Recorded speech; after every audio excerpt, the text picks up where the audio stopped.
I stand corrected. Let's have another conversation about Qualcomm Snapdragon X Plus and Snapdragon X Elite inside Microsoft Surface devices. A few of you have kindly pointed out that I may have missed a setting in Windows 11 that will drastically change the performance of the silicon, so I enabled that and retested everything. Let's find out if this is going to change my opinion about these machines. This is ArtIsRight. Before we start, subscribe if you're new and hit on the bell icon so you'll be notified every time I upload cool new videos like this. I'll be sharing lots of information. Please pause the video so you can analyze the result yourself in addition to the analysis I'll be sharing with you. Timestamp will be in the description. However, watching this introduction, I will share with you the settings that I miss in Windows 11. This way you can enable it and get the best performance from your machine too. Please give this video a like. This way YouTube algorithm will push this video to an even larger audience. All the testing on my channel are self-funded. If you'd like to help support the channel, link to my tip jar will be in the description. YouTube super thanks or membership works. And if the only thing you can do is tapping on that like button and commenting on this video, those work equally just as well. And I thank you for your time. For those of you that are newer to my channel that thinks I am an Apple fanboy and commented as such in the previous video, I want to say this, that I am bilingual and OS agnostic, meaning that I have made recommendations for both systems to my client depending on what they're comfortable working with. And a lot of these recommendations are going to be based on the workflow and, like I said, what they're comfortable using on a day-to-day basis, because I certainly understand that when you really switch an OS, there are many more switch that you really need to flip in your head in order to get everything working. And a lot of times slowdown is not necessarily one of the things that my client want to face. So just want to be clear about that going in. And the other thing too, the reason why I'm comparing this is because Microsoft has made such a big deal comparing the Surface devices with Qualcomm chip to Apple M3 MacBook Air. So I want to know how they perform against each other. And even though we're not comparing apples to apples, pun intended, is more apples to oranges because the operating system and the silicon is different. However, the apps running on them, the user-facing side, are the same, and they produce a quantifiable number in the end, whether it is a benchmark number or timing that we can use to compare. I will say that the computers that we have today are now, really great at doing daily tasks. Browsing web, checking emails, watching YouTube if you want to, and also doing office tasks. It has been great for quite some time now, but what you really get with these machines are one that are really efficient and can last longer. So that's always a great thing. But what I really want to know is when it comes to pro workflow, and when you push it hard, how's it going to perform? Because we now have a benchmark from Apple for the past few years already. So I want to see how these computers are performing. And yes, this is a niche channel. So that's the reason why we're testing only photography apps. And most of them are Adobe because those are the ones that I use in my workflow. And it happens to be the one that I have a really great understanding of it. And I can speak about them in a very educated way. Whereas other workflows, if I test them, I will be making a lot of educated guesses, and I really don't want to do that. And what I want to do is test these apps running on silicon without multitasking because I want to know how they perform, and I wanted to give creatives out there. If you want to go out and buy these type of machines, very soon after you watch this video, these are the performance that you can expect. With that said, there are two machines I'm testing. Surface Pro with the Snapdragon X Plus 10-core CPU, active fan running, 16 gigabytes of memory, 1 terabyte SSD, and the Surface Laptop 15 with the Snapdragon X Elite 12-core. This is the SKU for the chip that I have. Active fan, 32 gigabytes of memory, and 1 terabyte SSD. Interesting enough, when it comes to Qualcomm Snapdragon X Elite, there are 4 different SKUs.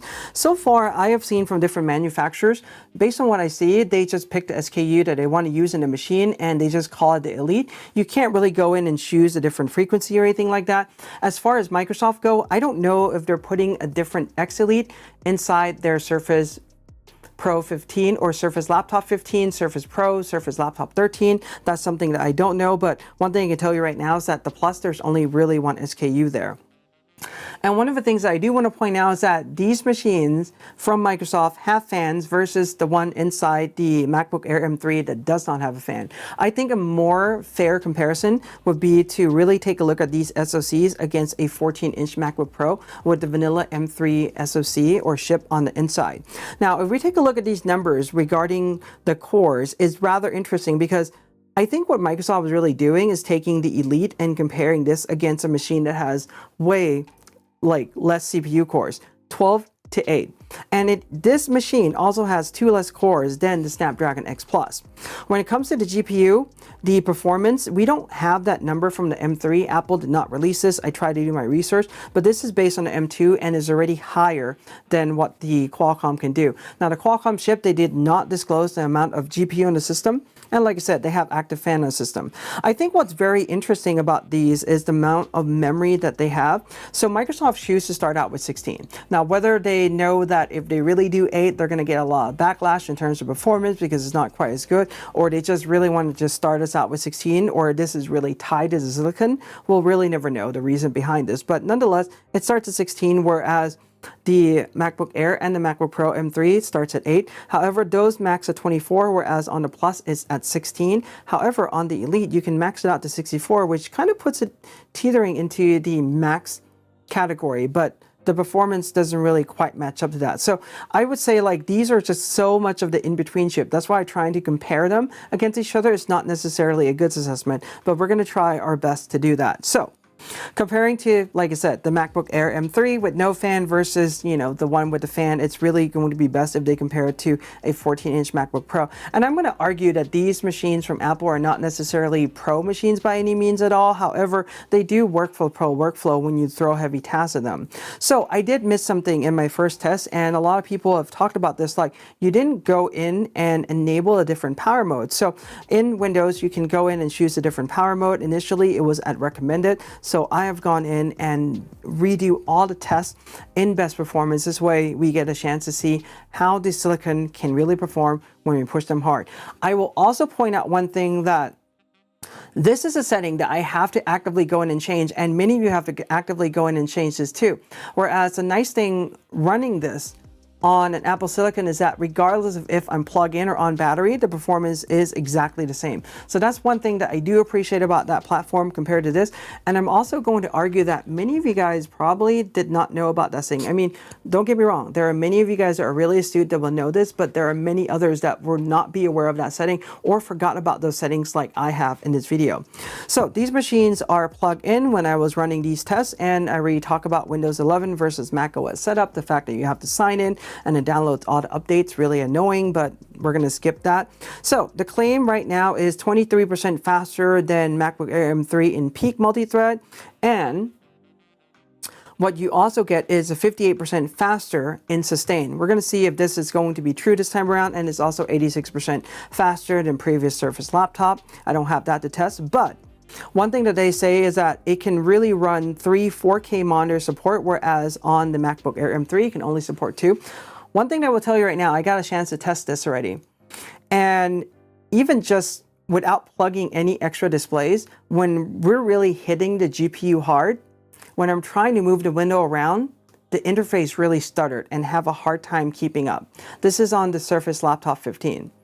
Something that's very different on an Apple Silicon is that yes, you can push the GPU hard. However, when you really try to move the interface around, it's still really smooth. There's not a lot of stuttering. I'll do more testing on this, but part of that is because Apple has a display engine built into their silicon, whereas on these one, it's just really using the GPU at this point in time. So a lot of these we're going to be running the Pro app on Prism, which is Microsoft translation layer and the latest version of app. I do want to mention that it runs slower on macOS, so this is kind of the advantage to these silicons in a way, but we're going to see if that's going to hold true. Most creative apps at this point in time are not ARM yet. However, some are, but they are not optimized. And one thing that I do want to make clear is that just having an app native is one thing, optimizing it is another story. And most of these app developers are not going to really put in the time to optimize their app quite as much because it's not really one of those features that sells. I mean, they rather be putting new features in and using brute force, meaning that just the sheer performance of these machines to get the task done faster, meaning that the silicon is actually just that much better than it was before. So something to think about there. And one more thing I want to mention is that when the app goes native, we're not going to see 50% improvement. We normally see anywhere between a 5 to 20% depending on the program and how they have made that app run native on the system. So these are the testing as of now if you go out and buy these machines today. And I also will point out that in Creative Cloud right now, we only have these apps that are available. And even if I click on video, there is no Premiere Pro or anything like that. It will just take me to like a website. It says like launch on a web, but that's pretty much it. And I'm not going to sideload an application unless the user have access to it here. There's really no point for me to really do it. So here's the two test system from Microsoft. This is the MacBook Air M3 that they're comparing it against. Few other MacBook Air systems in the setup, and we're also going to be comparing it with this target, the MacBook Pro 14, which I think is going to be the best comparison for all of these. I'll include the Pros from various generation, the Macs, and also the Ultra in the lineup, including the Razer Blade 18 on the compilational chart, and you can see the cheat sheet for how you can read the chart from here. So first, SSD, want to quickly address this. When we take a look at these performance, I mean, they're pretty much in line with all these other machines. Some would point out that, hey, you know, the SSD inside here is not quite as important. What you can really do is just go in and get an NVMe SSD that can run it much faster. That's true, but most apps don't even utilize that. These are more than enough, but hey, you know what? I'll leave this up to you. RAM, Microsoft is doing something great. They're including 16 right away, so you don't have to think about that. And now we're going to talk about Lightroom Classic. So it supports full acceleration after a lot of work trying to make it get there. This is a non-native app, so it's running on Prism at this point in time. And this is the one-to-one preview when we compare the result from the Elite, the Plus, and the 14-inch MacBook Pro M3, which is really close and more in line with each other. These are two systems that I think should really get a comparison with each other because they have an active fan running in the system. However, I'm going to point out one thing. The M3 has 8-core CPU, this one has 12-core CPU, 16 GB memory, 32 GB of memory. Yes, it's going to be a performance improvement when it's not running on Prism anymore, and it may bring it down to like about there, but just based on the number of cores in general, is this impressive? Yes, but if it has more cores, even running on Prism, I like it to be a little bit more like beating out, but that's just my opinion. All right, so here's the Air, and like I said before, the Air is really more in line with the Plus performance. Mind you, the Plus have an active fan running that's blaring the entire time, whereas the M3 Air is just pretty much running silence. Here it is when we compare with the other regular vanilla M's, M1s, M2 shipped in the lineup. And here is the result when we add in all of the other computers. I also highlighted the Elite and the Plus. This way you can see where they fall in the chart, and feel free to pause these if you like to view the result further. And now let's take a look at Lightroom Classic 1000 file export from Nikon D850 file. So when we enable the high performance, the no GPU one, this is just using the CPU on the system, is performing way better than with GPU. This could be a tribute to the fact that it's running Prism, it can't really go in and utilize the GPU well, or even though it's utilizing a GPU, the GPU on these systems are not quite as strong, that you're still going to get a much better export from the CPU performance. So something to think about there. However, the result that we're getting are kind of in line with each other.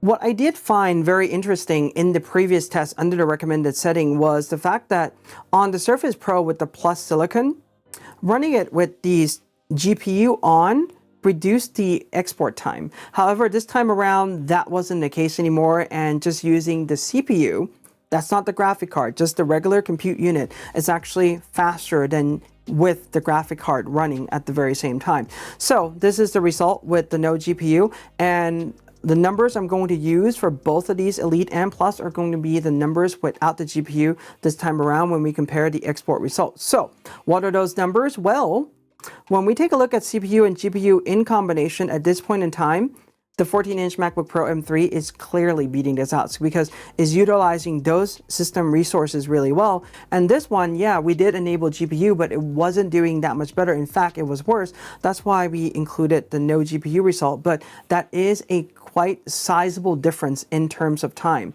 This is really performing more in line with the MacBook Air. And by the way, MacBook Air was running silently the entire time. This one, the fan was pretty much blaring during export. And this is where the Plus is lying right now.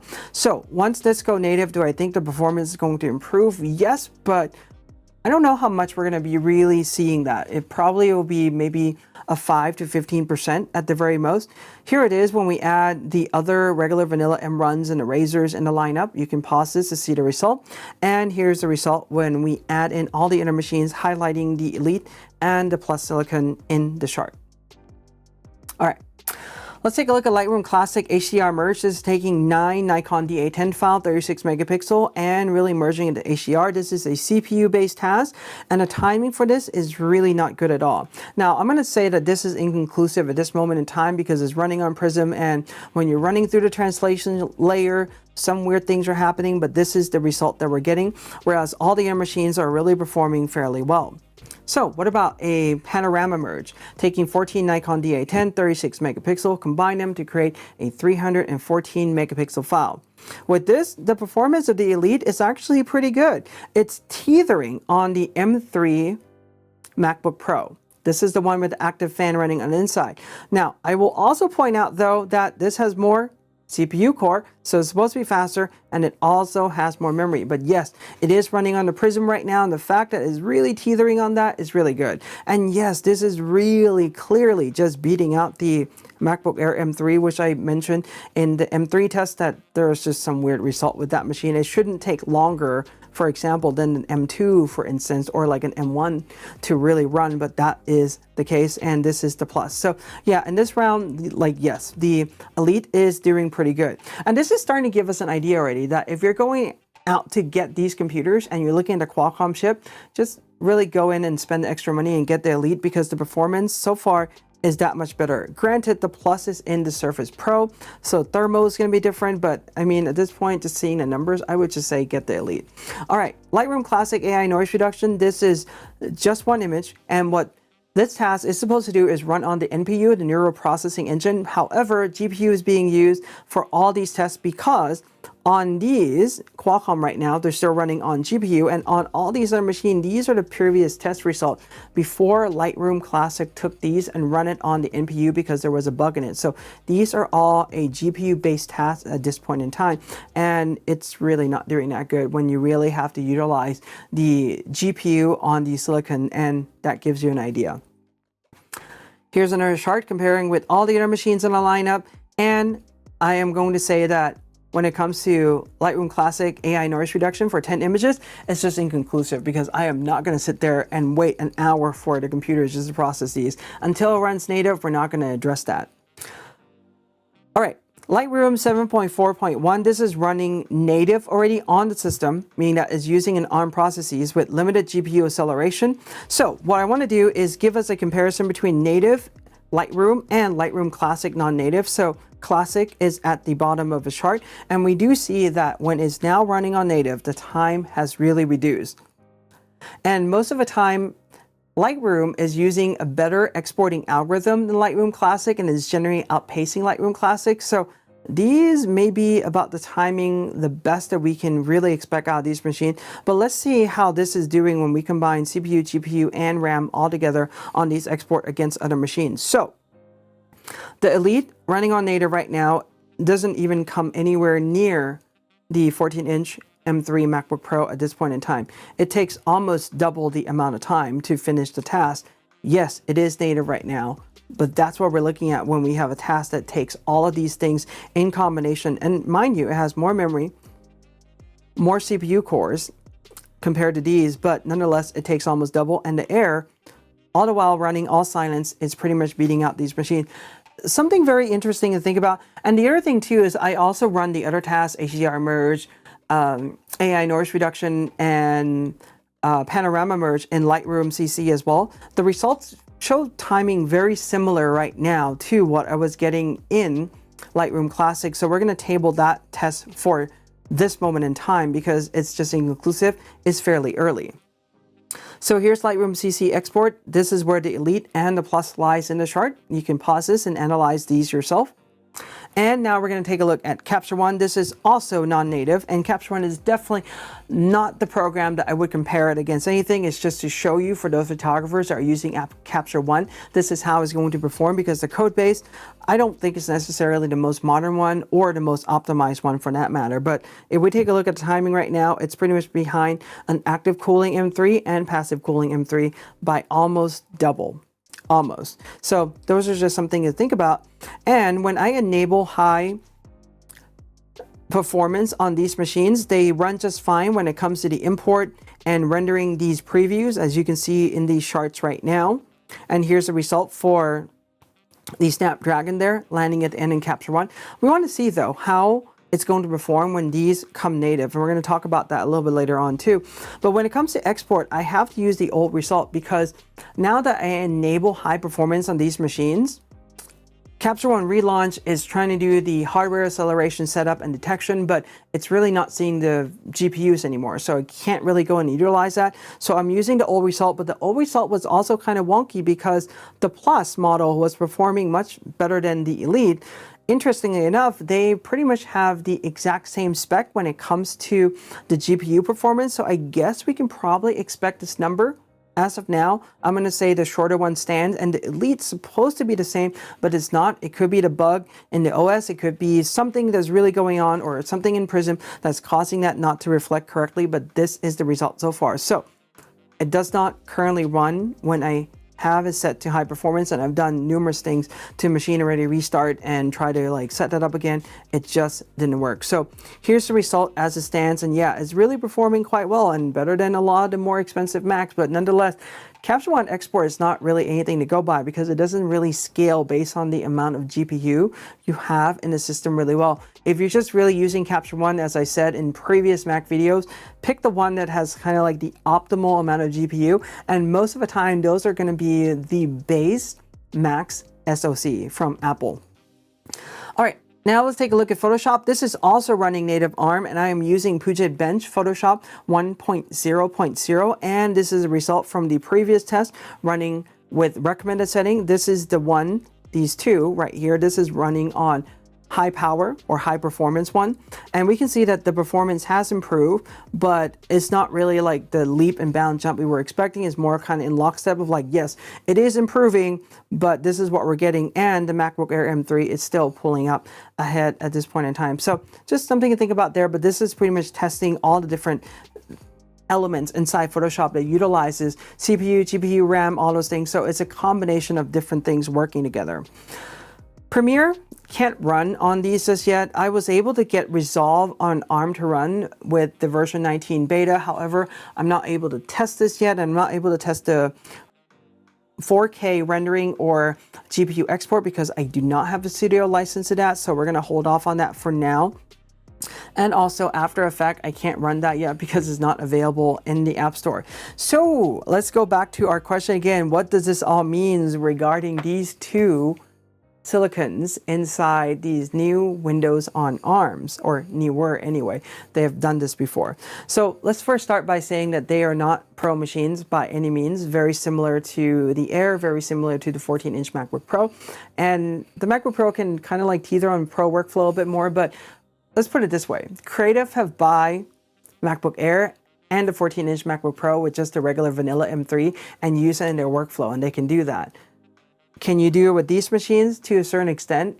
It's really too early right now for us to say whether it's going to work well or not. But if you're going to go out and buy these machines, if you're a Windows user and you really want to invest in this technology today or buy these technology today, I recommend just really putting the money in and getting the Elite to start out right away. So is it early and inconclusive? I would say that yes, it is really early because the app hasn't really gone there yet.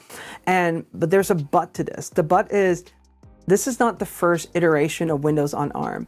And this time around, I hope that there is a critical mass around multiple different manufacturers really coming on board and making this a huge option so that this is really going to be another mainstream that user can choose from.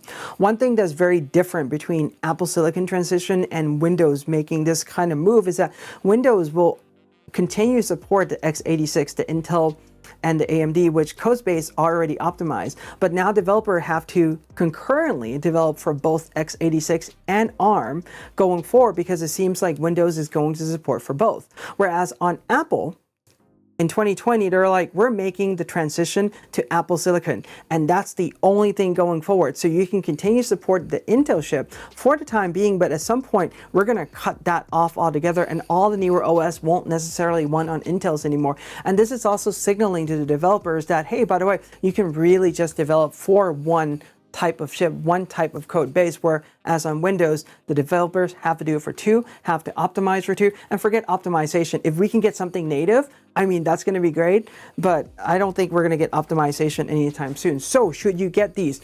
If you are a general user, yes, these are great machines for you. Whatever the other people say that these are the winners, whatever that may be. However, being that I am a professional photographer and I've seen the performance of these machines as it stands right now, I'm going to say no. I'm going to say that if you need to get your work done, if you are a creative pro like myself, if you're a photographer, you're a video person, and you're buying one of these really soon, don't put your money into these just yet. I will look at the x86, I will look at the Intel, the Ultra that they have right now with the chiplet. I will look at the 14th generation, or I will look at the AMD Ryzen 9, whatever those may be that are still running on x86, because everything is optimized for those and they will run just fine on this machine, and there are no downtime in your workflow. And if I wasn't clear before, I'm going to be clear now that this is a review for pros, not a review for general consumers. And yes, you can use it for an idea as far as how the machines are going to perform when you really push it hard. But I'm a photographer, so I'm going to know how this is going to work